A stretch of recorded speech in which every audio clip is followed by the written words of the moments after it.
В администрации главы Ингушетии состоялось яркое новогоднее представление, подготовленное Ингушским театром юного зрителя. Зрители – отличники учебы и активисты, дети с ограниченными физическими возможностями и ребята из многодетных и малообеспеченных семей. Веселые песни и танцы у новогодней елки, звонкий детский смех и настоящий Дед Мороз и Снегурочка.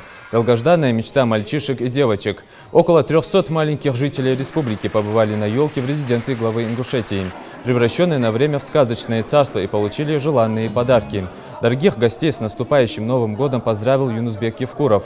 Он отметил, что очень важно в жизни хорошо учиться и слушаться своих родителей, а также радовать окружающих хорошими поступками. Глава тепло поздравил детей и пожелал, чтобы в Новом году сбылись все их мечты. Автору самого лучшего стихотворения достался велосипед. Даже после представления гости долго не расходились, делились впечатлениями, фотографировались на память с Дедом Морозом и Снегурочкой.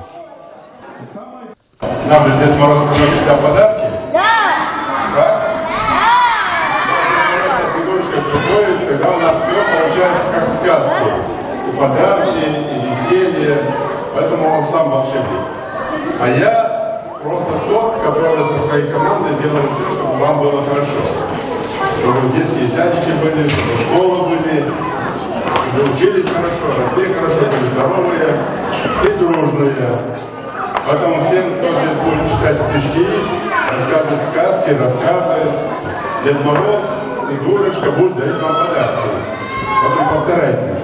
Ну, я думаю, наверное, тот, кто хорошо станцует тоже. Я вот в прошлом году об этом говорил вот организаторам. Надо сделать такой конкурс.